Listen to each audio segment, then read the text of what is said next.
Saludamos a todos los visitantes a la 39 Feria del Libro de Jaén, los que están a esta hora, lunes 11 de mayo, son las 6:37 de la tarde y comenzamos una iniciativa en la feria que es la de, contar con autores y autoras que han pasado por la feria bien presentando o bien firmando sus libros.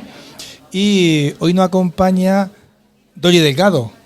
Dori. Hola. Bienvenida Amador. A este experimento. Acércate bien al micrófono. Bienvenida a este experimento. Creemos que va a salir bien, ¿vale? Seguro que mucha sí. experiencia en esto. Bueno, seguro que sí. Bueno, Dori. Dori Delgado ha estado en la feria. Estuviste el domingo 10 de mayo. Ayer, sí. Ayer domingo, presentando y firmando este libro. Maletas sin dueño. Efectivamente. Está en plena promoción del libro, sí, ¿verdad? Desde hace un mes, salió en abril, así que está recién inédito. Lo vamos a colocar aquí. ¿Van bien las ventas? Pues sí, porque hemos tenido ya varias presentaciones en Jaén, en alguna localidad de la provincia, en Granada, y bueno, está gustando bastante. Bueno, pues Dori Delgado, aunque trabaja aquí en Jaén, eres de Granada, de Alcudia de Guadix, Efectivamente. pueblo con nombre y apellido, Alcudia de Guadix. Eres licenciada en Filología Hispánica, profesora de Lengua y Literatura, muchísima actividad cultural. En 2024 conseguiste el primer premio Joaquín Guichot de Innovación Educativa. Bueno, como digo, hasta con Ironía Teatro, ¿has hecho algún...? Sí, varios años he estado formándome con ellos y actuando en el Teatro de Arimelia. Y bueno, aunque soy granadina, pero llevo 20 años viviendo en Jaén, así que ya me considero bastante jienense. Bueno, colabora en el diario Ideal, después hablaremos de eso. Autora de muchas reseñas e investigaciones. Comentarte que escribiste en el 2021 El Jardín Herido, has participado en la antología La satisfacción del deber cumplido, 11 años sin Andrés Manjón. Tienes un blog. Sí, porque creo que es la vía para comunicarnos y bueno, tengo dos blogs, uno educativo y otro literario. Y ahí pues cuelgo todas mis publicaciones que han sido premiadas o que se han publicado en algún sitio, y es la forma de que también la gente me lea a través de los medios, a través de las redes, aunque no adquiera mis libros y bueno, es una forma de dar a conocer mi escritura, mis artículos de prensa y de tenerlo ahí todo organizado. Me llama la atención que sea un blog y no una web. Pues yo tengo otro ¿Sí? Y me regañan mucho por tener un blog y no una web. Sí, bueno, inicialmente la idea era un blog porque sabía yo construirlo y manejarlo, pero a lo mejor en un futuro es una web que ya con... ¿Decimos el nombre? Sí. Casa del Chusco. Exacto. ¿Vale? ¿Por qué Casa del Chusco? Bueno, Casa del Chusco es la casa donde yo nací, bueno, mi primera casa después de nacer en el hospital. El Chusco era mi abuelo y entonces pues todo el mundo en el pueblo lo conoce ese lugar como la Casa del Chusco, que era una taberna, era una alpargatería, era una casa por donde pasaba mucha gente y es una casa todavía antigua que existe y es mi primer hogar. Así que bueno, pues por ese recuerdo entrañable. Muy bien. Maletas sin dueño, lo tenemos aquí delante, editado por Edrújula. ¿Qué es Maletas sin dueño? Bueno, Maletas sin dueño es un libro de relatos. Tiene 27 relatos de distinta extensión. Está dividido en 3 partes porque hay como 3 líneas temáticas. Pero bueno, alguna gente me pregunta por el título, ¿no? Que el título es un poco un contrasentido, ¿no? Y yo les digo que tampoco hace falta que todo tenga explicación, ¿no? Pero bueno, una maleta siempre invita al viaje y el viaje siempre ha estado en los orígenes y en el imaginario de nuestra historia y de nuestra literatura. Entonces, la literatura es un viaje y para cualquier viaje necesitamos maletas. Y no sabemos si a lo largo de nuestra vida qué maletas vamos a tener que coger, ¿no? Entonces tiene mucho sentido metafórico, y también este libro es como una maleta con 27 prendas de la que nosotros podemos extraer en cada momento la prenda que necesitemos, y cada uno de esos 27 relatos puede ser una opción en un momento dado, porque es una maleta llena de historia. Pero una maleta sin dueño puede ser un viaje inacabado, claro que sí. Puede ser un viaje por hacer. Sí, es una invitación a vivir. Siempre una maleta es una novedad, ¿no? En algunos casos positiva, en otros, como aparece en algunos textos del libro, en sentido negativo, porque la maleta de la obligación, de la emigración, del sufrimiento, y otras veces la maleta del placer. Pero siempre es una invitación a crecer, a vivir y a ampliar el horizonte de vida. ¿Por qué relato?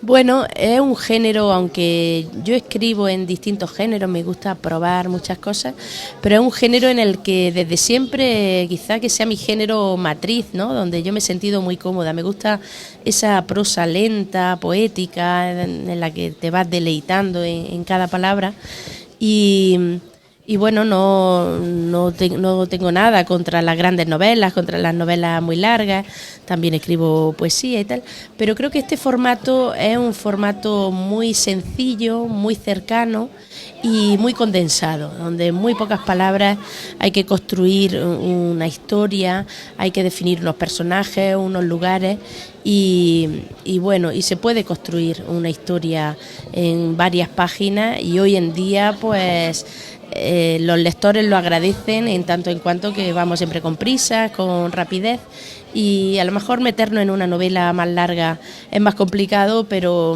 bueno, probar con varios relatos siempre es una invitación. Dicen que un relato es la puerta a una novela. Pues, o la ventana, no sé. Puede que sí, porque yo ya tengo algo escrito, aunque no publicado, porque he publicado poco, este es mi segundo libro en solitario, tengo algo en antologías y premiado y demás, pero también tengo mucho escrito sin publicar, entonces incluidas novelas, así que todo es posible, y en algún momento es fácil que me anime y que saque esas novelas y empiece a darla a conocer, ¿no? Escribe en lo que es la contraportada del libro. Dice que escribes, me ha gustado esto, desde el umbral que separa el mundo rural que se desvanece de la era digital actual. La casa del chusco se resiste a desaparecer, pero es inevitable que desaparezca. Bueno, el tiempo pasa por todo, ¿no? Entonces, este libro tiene una parte, la primera, que se titula Cosas que fueron, que es una alusión a un título de Pedro Antonio de Alarcón, y Pedro Antonio de Alarcón, que nació en Guadix, que es paisano mío y que fue un importante autor del siglo XIX, del realismo, y entonces como homenaje a él y porque yo he recibido mucha influencia, pues esa parte del libro mira al pasado, mira al mundo rural y mira a ese mundo que desaparece y que las generaciones más jóvenes no lo han conocido en la vida de sus abuelos. Entonces yo quería ahí dar testimonio de las historias que se han vivido hace 50 años, 100 años, sobre todo en el ámbito rural, y que ahora a las generaciones jóvenes les pueden parecer tan inverosímiles como si todo fuera producto de mi imaginación. Sí, como si viniera de otro planeta. Exacto, ¿verdad? Y creo que era justo y reconocerlo y dar testimonio de esa vida que tenía mucho sufrimiento, pero también mucha magia en algunos sentidos. Te autodefines como hija de una generación de frontera. Bueno, eso me han definido los demás. Sí, bueno, pienso que los que somos, yo nací en el 78, que es cuando empezó la democracia, y creo que el mundo que había antes era totalmente distinto. Los años 70, los años 80, los años que vinieron después fueron unos años de muchos cambios. Entonces hay un mundo que no hemos vivido pero que nos han contado, otro que vivimos desde muy pequeños, y los dos difieren del mundo actual, ¿no? Y en el libro también está presente la realidad actual. Yo soy sensible a los temas sociales y creo que hay que denunciar y hay que poner en valor.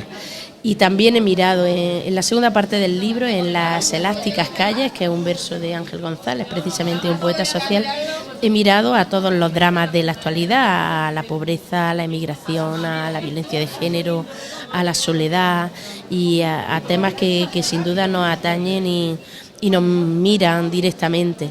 Pero por eso mismo el libro, en las distintas partes, pues es una maleta de prendas de distintos tipos y podemos dirigirnos hacia una o hacia otra en función de lo que queramos.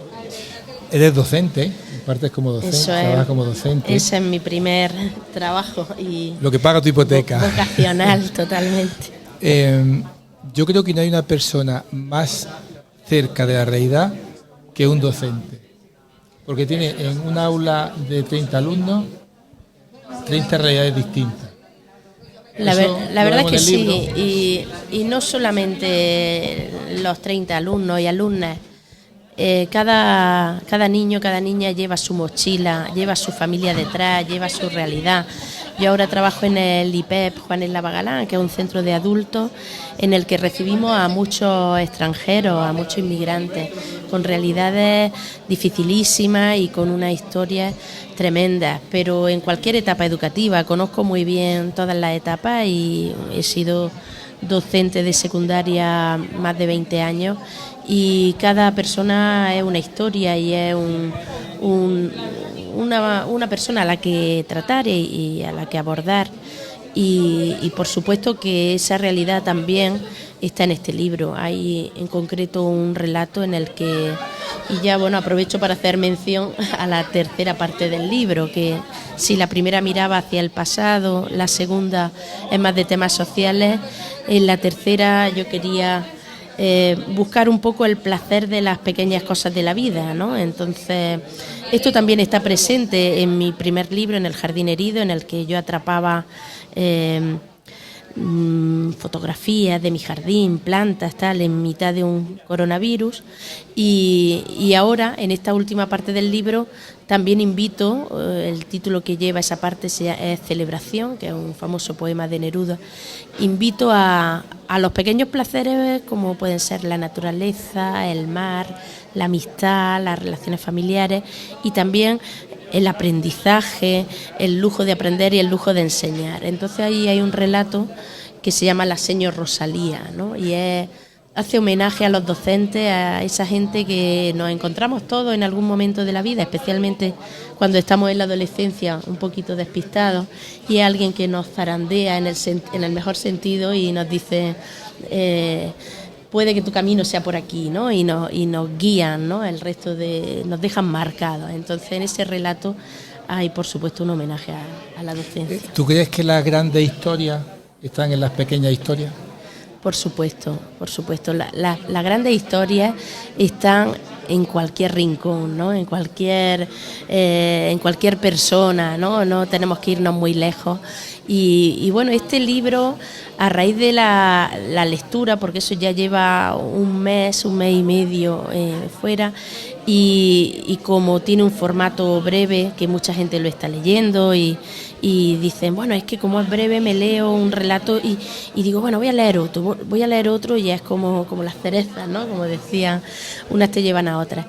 Y para mí me ha resultado muy entrañable cuando mucha gente, y sobre todo gente mayor, me ha dicho que se ha emocionado, que ha llorado, y a raíz de ahí me ha contado, a mí me han pasado historias así o más crudas todavía, y este libro ha llevado a que mucha gente reviva y me cuente su historia, llenas de dramatismo, llenas de felicidad, y por supuesto que donde menos esperamos nos encontramos. Eso es muy bonito, y tiendes tú un poco a erigirte como la defensora de lo que también comenta, de esa historia humana. Sí, está en el riesgo de desaparición, ¿no? De la tradición oral, sobre todo. Si escuchamos a Irene Vallejo, a Álvaro Cunqueiro, al gran escritor, dice que siempre las personas habrá alguien a quien le guste escuchar historias, ¿no?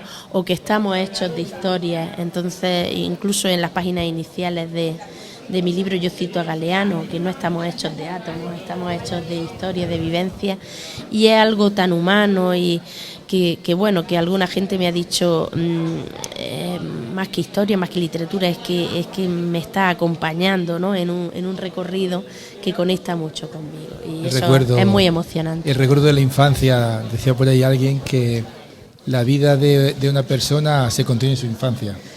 Sí, y precisamente eso, hay un tono muy nostálgico en muchos relatos del libro, y hay uno con el que nos identificamos todos, que se llama El monedero de mi abuela, porque todos hemos tenido una abuela, o bueno, ojalá que hayamos podido convivir con alguna de ellas o con algún abuelo que siempre tenía el monedero, la mano abierta para sus nietos, ¿no? Para darles todo. Pero también eran los protagonistas de esa generación tan dura, ¿no? De ahorrar, de trabajar, ¿no? Y entonces, cuando yo en presentaciones y demás he leído El monedero de mi abuela, todo el mundo me decía que así era el de mi abuela o el de mi madre, ¿no? Claro, es la vida, Dori, es la vida.